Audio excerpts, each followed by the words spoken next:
Okay, we are looking into the Psalms, Wir schauen uns die Psalmen an, which is either a very long or 5 a little bit shorter books. das ist entweder ein langes oder 5 kürzere Bücher.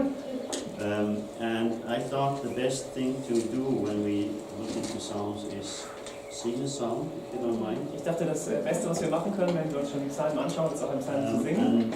And I have a version of Psalm 23, Ich habe eine Version von Psalm 23, which is very old. die ist sehr alt, It's from 1968. von 1968, From a Canadian lady, von einer Kanadierin. Marla Watson. I'm not sure if you've heard of her. Marla Watson, vielleicht habt ihr That's von ihr a gehört. long time ago. So. Das ist schon lange Zeit her. Okay, Christina did. She just put the words of the psalm into sound, Sie hat einfach die Psalmworte vertont.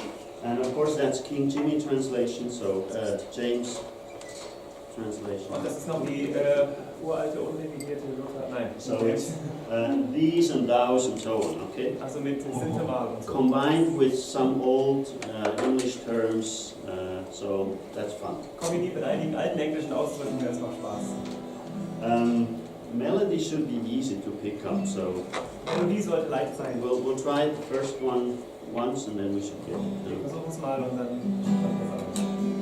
The Lord's my shepherd, I'll not want. He makes me down to lie.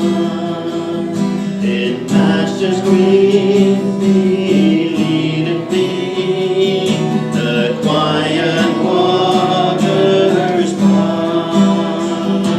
My soul He doth restore again, and me to walk the day within the path of righteousness, in for His own name's sake. Okay with the melody? Not difficult. 2 more like this, and then we're done. So if you want to stand up, it's up to you. But I don't like sitting.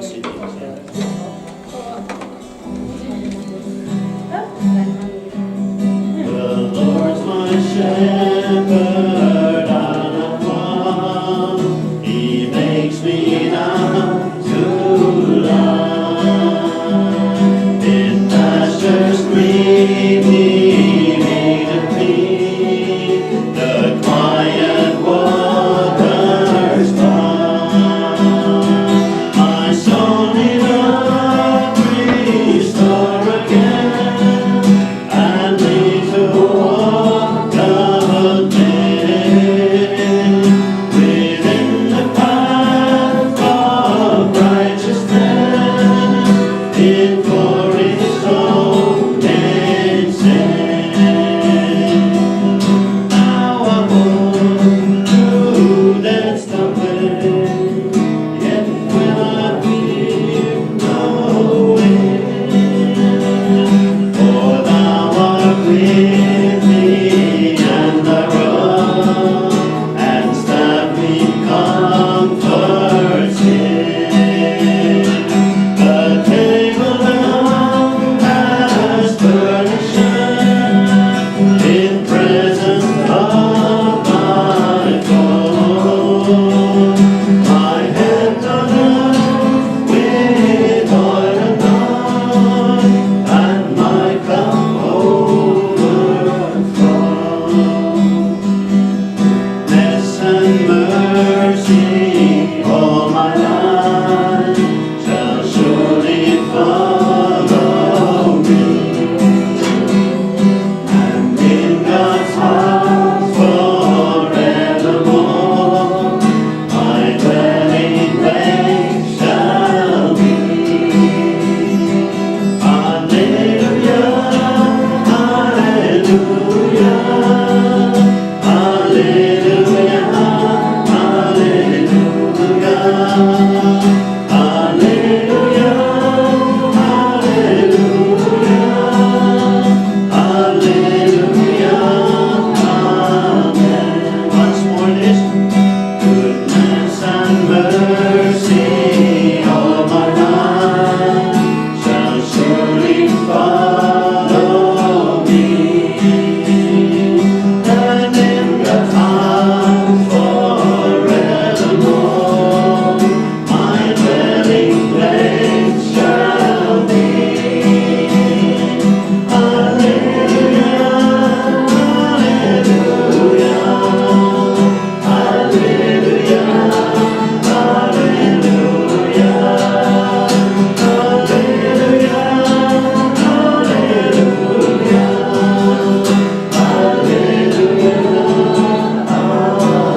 There's a simple reason to that. That's the ones I know. Es gibt einen ganz einfachen Grund dafür, das sind die, die ich noch kenne.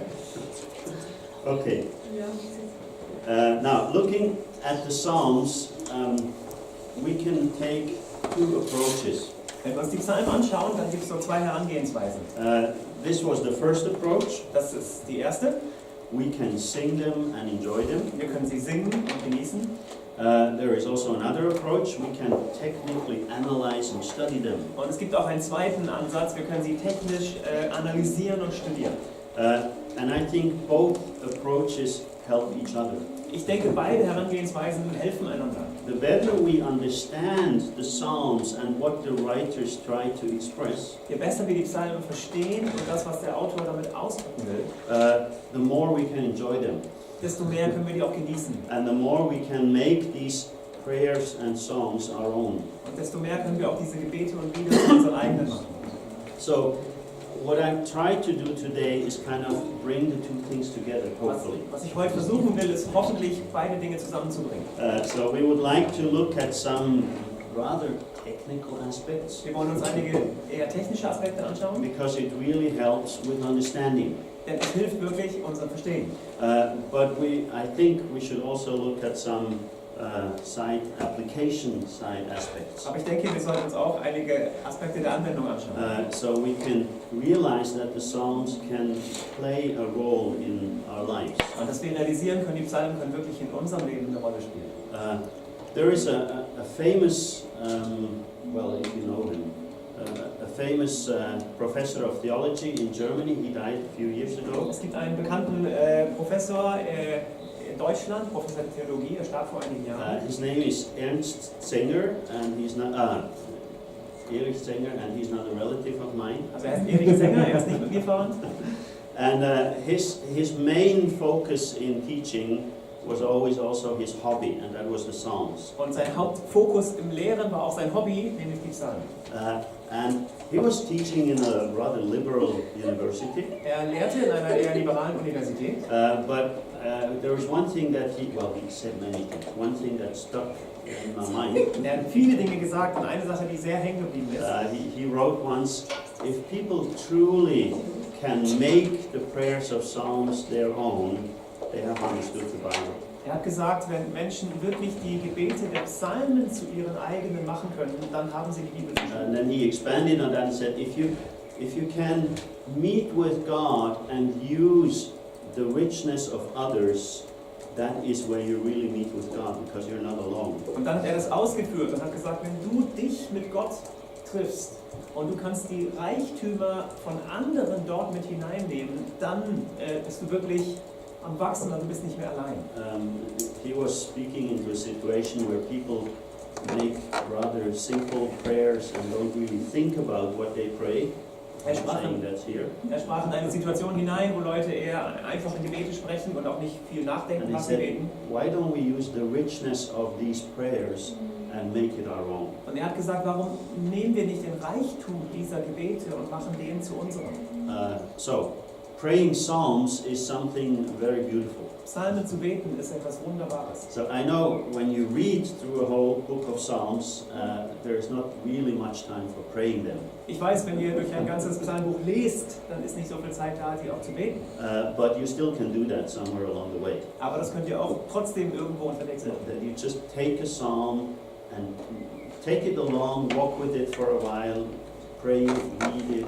Nehmt einen Psalm mit an eure Seite für eine Weile, lest ihn, betet ihn. It's always very encouraging. Es ist immer ermutigend. Even if some of the psalms sound rather devastating at times, Auch wenn einige der Psalmen eher erschütternd klingen manchmal, there is also encouragement in there. da ist auch Ermutigung dabei. It is always real life situations where God intervened and did something. Es sind immer echte Lebenssituationen, in die Gott eingegriffen hat und was getan hat. Okay, so the Psalms are poetry, Die Psalmen sind Poesie. and that's not the only poetry in the Bible. Es ist nicht die einzige Dichtung in der Bibel. In the Old Testament, it's definitely more than 1/3 that is poetry, Im Alten Testament ist mehr als 1/3 Poesie. and people are still working on the discovery of Hebrew poetry. Leute entdecken immer noch mehr hebräische Poesie. But some people say it's probably even up to 70% of the Old Testament being poetry. Manche sagen, es ist sogar bis zu 70% des Alten Testamentes in poetischer So Form. that's about the range, between 30 at least and 70%. Also das ist die Spannbreite zwischen mindestens einem Drittel bis hin zu 70%. So if we take the middle, we are at 50. Wenn wir die Mitte nehmen, haben wir 50. So if half of the Old Testament is poetry, it's worth thinking about poetry. Would you agree? Wenn die Hälfte des Alten Testamentes Poesie ist, dann lohnt es sich ja darüber nachzudenken. Okay, so for a long time, this was not even seen in the Bible when people started producing Bibles. Für lange Zeit ist das nicht mal aufgefallen und Leute haben Bibeln produziert. Basically, it was discovered around 1750. Das ist eigentlich so 1750 erst entdeckt worden. So we have our Luther Bible from 1525, 30, something Ja, unsere there. Lutherbibel von 1525, 1530. No regard to poetry. Überhaupt keine Hinweise auf Poesie. We have the King James from 1600, early 1600. Wir haben die King James aus dem frühen 16. Jahrhundert. No concept of poetry in these texts. Kein Konzept von Poesie in den Texten. Only in later translations, Erst in späteren Übersetzungen. then the idea that there is poetry and that's important was implemented in the translation. Wurde die Idee, dass es sich um poetische Abschnitte handelt und dass das wichtig ist, auch in der Übersetzung mit einbezogen. Now, how would you explain the difference between prose and poetry? Wie würdet ihr den Unterschied erklären zwischen Prosa und Poesie? Because I know it's not common, not everybody can just say that's and that's. So. Ich weiß, das ist nicht üblich, das kann nicht jeder gleich sagen, ja, das ist das und das ist das. In general, poetry use a lot of pictures and prose more like content, Okay. facts. Also ich würde sagen, Poesie ist sehr bildhaft als Sprache und Prosa ist einfach Inhalt. Okay. Yeah, I know poetry has specific form, and I don't know how to call it in English, but it's like gap between gap and Yeah. certain lines. But prose is more like just writing. Also Poesie hat auch immer eine bestimmte Form mit Zwischenzeilen und so weiter und Ja. Prosa ist einfach Schreiben. So there is a certain rhythm in Das ist ein poetry. Rhythmus in Poesie. In terms of what you say in each line and in the arrangement of lines. Teilweise Ja. innerhalb der einzelnen Zeilen sogar und auch in der Art, wie sie arrangiert sind. And there is also rhyme. Und Reime. Okay? So that's a very good definition. That's And anyone has to add something? Gute Definition. Hat noch jemand was hinzuzufügen? I think we can live with that. Ich denke, damit können wir So, prose is more content or fact oriented. Prosa ist mehr auf den Inhalt und die Fakten orientiert. I usually said what you read in the newspaper is prose because it's facts, but that doesn't always work. Ich habe früher immer gesagt, was du in der Zeitung liest, ist Prosa, weil das sind Fakten. Das stimmt inzwischen auch nicht mehr ganz. It's not always facts, Es but sind nicht mehr immer Fakten. it's coming across as it would be facts. Aber sie tun so, als wären es Fakten. So if you have a newspaper article, Wenn du einen Zeitungsartikel hast if you have a story, simple storybook, oder eine einfache Geschichte oder Erzählung, cookbook, ein Kochbuch, that's prose. das ist Prosa. Okay, it's also certain categories, Es gibt auch bestimmte Kategorien, but it's information that comes across rather straightforward. aber es ist eine Information, die sehr geradlinig kommt. Okay, when we have poetry, images are used. Wenn wir Poesie haben, werden Bilder gebraucht. So the language says something, but it could mean something else. Die Sprache sagt etwas, aber es kann etwas anderes bedeuten. Okay, in Song of Solomon there is the statement, how beautiful is your nose like the tower that is towards the Lebanon. Also im Hohelied gibt es so Ausdrücke wie du bist so wunderschön, deine Nase ist wie der Turm, der nach Libanon zeigt. Okay, yeah.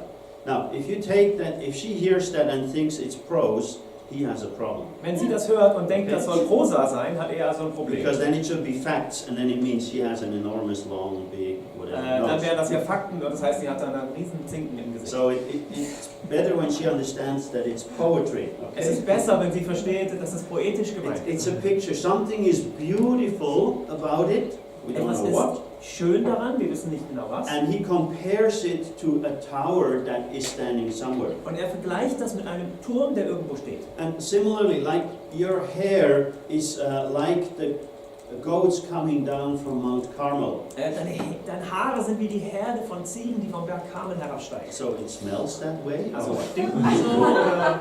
So it really is important that we know how to deal with the text. Es ist sehr, Poetry or prose. sehr wichtig, dass wir wissen, wie sollen wir mit dem Text umgehen. Ist das Poesie oder Prosa? So the picture is probably looking at a herd of sheep or goats coming down and this movement that when they walk, it's very beautiful. Also das Bild ist wahrscheinlich das von dem Blick auf eine Herde Schafe, die einen Hügel herabkommt und wie das so sanft herabfällt. Und das ist der Vergleich mit den Haaren. So when we want to interpret the Bible, we have to know if a text is poetry or prose. Wenn wir die Bibel auslegen wollen, müssen wir wissen, ist der Text jetzt Prosa oder Poesie? Because we cannot interpret it the same way. Denn wir können es nicht genau gleich auslegen. Okay?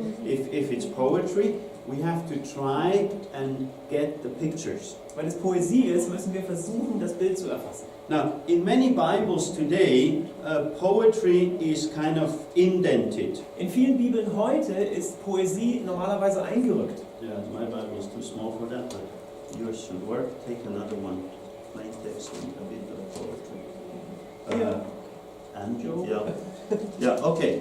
If you look at the text here, if it's not poetry, it's going from left to right. Oh, well, Wenn ihr right euch to left. den Text hier anschaut, wenn es Prosa ist, dann geht es einfach von Blocksatz links nach So rechts. it's straight on the edges. Ganz gerade an den Kanten. If it's poetry, it's either indented or even centered. Wenn es Poesie ist, ist es entweder eingerückt, wie man es hier sieht, oder sogar zentriert. Okay, so that should indicate we are dealing here with poetry. Das sollte andeuten, dass wir es mit Poesie zu tun haben. Now, if you look up various Bible translations, there are some differences because it's a complicated field of study.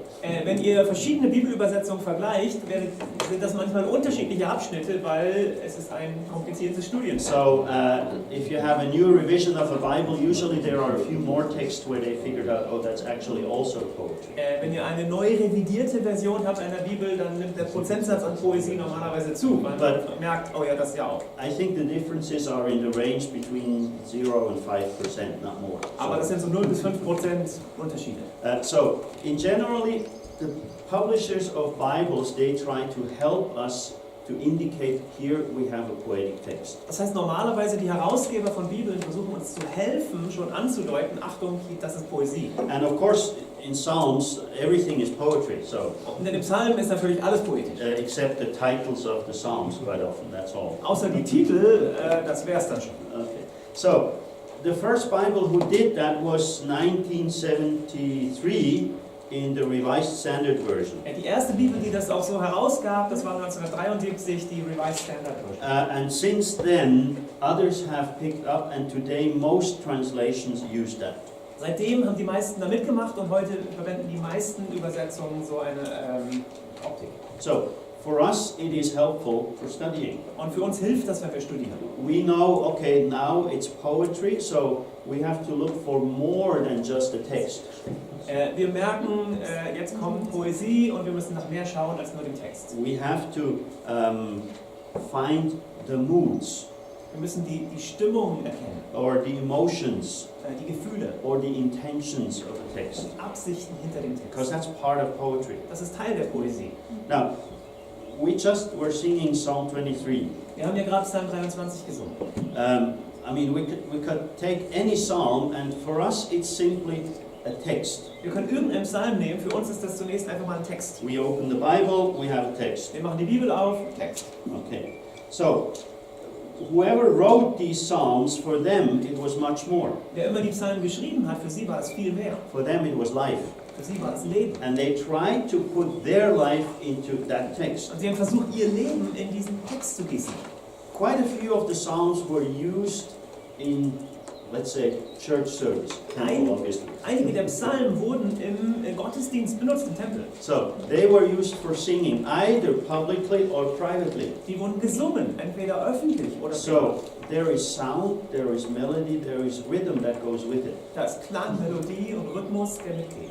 And we don't have that anymore. Und das haben wir nicht mehr. The recordings were lost. Die Aufnahmen gingen verloren aus dem Tempel. Okay. So all we have is the text, Alles, was wir noch haben, ist der Text. which means whenever we study Psalms, we cannot study everything that's there. Und das heißt, wenn immer wir die Psalmen studieren, können wir gar nicht mehr alles studieren, was dabei war. We only can study what we got. Wir können nur noch das studieren, was wir jetzt haben.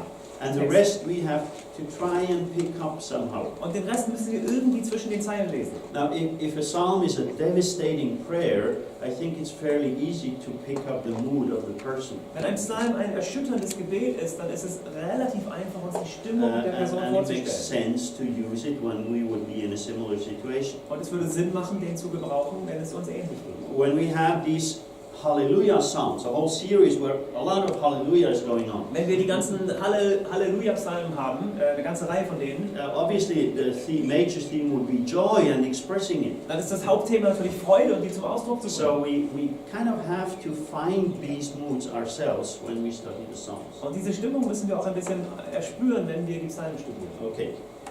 So, poetry is something very beautiful, but also something challenging. Poesie ist was Wunderschönes, aber es ist auch herausfordernd. We have Nigeria, Korea, Germany, Switzerland, what Wir else? haben Nigeria, Korea, Schweiz, Deutschland, Argentina? South America? Südamerika. Yeah, okay. So, we have a lot of different cultures here. Wir haben ganz verschiedene Kulturen hier. And poetry is different in all these different cultures. Und Poesie ist unterschiedlich in all diesen Kulturen. Oh, sorry, I forgot Canada. Kanada natürlich. Okay, so poetry is something that grows out of the context of people groups. Poesie ist etwas, was aus dem Umfeld einer Volksgruppe erwächst. And therefore, when we have Hebrew poetry, we have to understand their poetry. It's not ours. Wenn wir hebräische Poesie haben, müssen wir verstehen, wie sie das gebraucht haben. Das ist ja nicht unsere. We have to figure out how did they try and express their feelings, emotions, and ideas. Wir müssen überlegen, wie haben sie ihre Gefühle, Ideen und so weiter ausgedrückt. So the Psalms can help us there. Und die Psalmen können uns da helfen. But of course, we would also find that in the prophets Aber das finden wir auch in den Propheten or in Job. oder hier. 38 chapters of poetry. 38 Kapitel Poesie. Okay? And some prose, but not much. Bisschen Prosa, aber nicht viel. So, when we look at Job, it's a poetic discussion, not a fact Wenn discussion. wir uns Hiob angucken, ist es eine poetische Diskussion. Es geht nicht um Fakten. And that's even more challenging. Das ist ja noch herausfordernder. Okay? If it would be simply facts, okay, information, fine. Wenn das nur Fakten wären, Informationen, super. But it's poetry, it's their life language. Aber es ist Poesie, es ist ihre Lebenssprache. So these things are very, very challenging. Die Dinge sind sehr herausfordernd. When we look into the Bible, there are actually 5 books, Old Testament, that do not contain poetry. Wenn wir in die Bibel schauen, gibt es, glaube ich, 5 alttestamentliche Bücher, die keine Poesie haben. Now, one you would easily guess, that's Leviticus. Eins ist leicht zu erraten, das ist 3. Mose. Okay, then the book of Ruth, Ruth, simple, short story. einfache, kurze Erzählung. Esther, Esther and Mr. Malachi. Oh, Haggai as well. und Haggai und So Malachi. 1, 2, 3, 4, 5, yeah, Haggai and Malachi. So post-exilic prophets. Die nachexilischen Propheten. So those books do not contain poetry, the others all do. Diese Bücher haben keine Poesie, alle anderen haben. In the New Testament we find also poetry, but a bit less. Im Neuen Testament finden wir auch Poesie, aber etwas weniger. Most of the quotes that are used in the New Testament are either from the Psalms, from Isaiah or Jeremiah. Die meisten Zitate, die wir im Neuen Testament finden, sind entweder aus dem Psalm, Jesaja oder Jeremia. Then we find a bit of Daniel and Ezekiel, but basically that's it. Wir haben noch ein bisschen Daniel und Hesekiel und das war's. Well, there are a few more. I'm simplifying Es here. gibt Okay? ein paar mehr, But- aber vereinfacht. Whenever we have these quotes, it's usually poetry, Und wann immer was zitiert wird, wird normalerweise Poesie zitiert. but the rest is mostly prose. Und der Rest ist überwiegend Prosa. Okay. And then there is, in the New Testament, there is kind of an in-between thing, Im Neuen Testament gibt es einige Sachen zwischen den Zeilen oder dazwischen. and that is called elevated Das prose. ist gehobene Prosa. So it's kind of souped up language. You know the term souped up? Das ist so aufgemotzte Sprache. Yeah. So when you twist a bit to make it appear more impressive, Wenn like, man Sprache ein bisschen poliert, damit sie eindrucksvoller klingt. but it's not using the principles of poetry. Aber es werden nicht die Prinzipien von Poesie angewandt. It's usually when people talk a bit weird. Es ist, wenn Leute so ein bisschen Jane Austen nicht. Yeah, it's not normal kind of bit. Yeah, strange. Nicht so normal. Ne? So we find quite some of that in Revelation. Wir finden einiges davon in Offenbarung. So it's elevated prose. In the literature of John, basically we find it. In der Literatur von Johannes finden wir das. So Gospels, letters, and Revelation, Im Evangelium, den Briefen und auch in der Offenbarung. and partly in Hebrews. Und teilweise in Hebräer. Okay. So seeing these differences of language helps us understanding what is said. Wenn wir diese Unterschiede in der Sprache wahrnehmen, hilft uns das, richtig zu verstehen, was gesagt wird. So poetry in the Psalms obviously is very easy to detect because that's all there is there. Poesie ist in dem Psalm einfach zu erkennen, weil das ist ja alles, was da ist. Now, the term Psalms comes from the Greek word psalmoi, Also der Ausdruck Psalmen kommt aus dem griechischen Wort and that Psalmoi. is when you play a stringed instrument. Usually that was a small harp. Und das ist, wenn du ein Saiteninstrument spielst. Früher war das eine kleine Harfe. Has been replaced with a guitar today. Ist jetzt heute eine Gitarre. Okay, so that will be the term. Das wäre der Ausdruck. In Hebrew, they used the term Tehillim for praises. Im Hebräischen gab es den Ausdruck Tehillim für Lobpreis. So they actually call the Psalms praises. Also die Psalmen wurden Loblieder genannt. And that already tells us what they used it for, Und das sagt uns sogar schon, wofür die gebraucht to wurden. praise God. Um Gott zu loben. It's to relate to God. Um mit Gott in Beziehung zu sein. Okay. And sometimes when they used the word for psalms, they had a similar one. They had that was Mizmor. Und That's not manchmal used so often. war der Ausdruck für Psalmen auch Mismor. But usually it's Tehillim. Aber normalerweise Tehillim. Okay. Now, what are the psalms? Was sind die Psalmen? The psalms are not necessarily word of God to us. Es sind nicht notwendigerweise Worte Gottes an uns. They are not commanding us what to do. Die gebieten uns nicht, was wir tun sollen.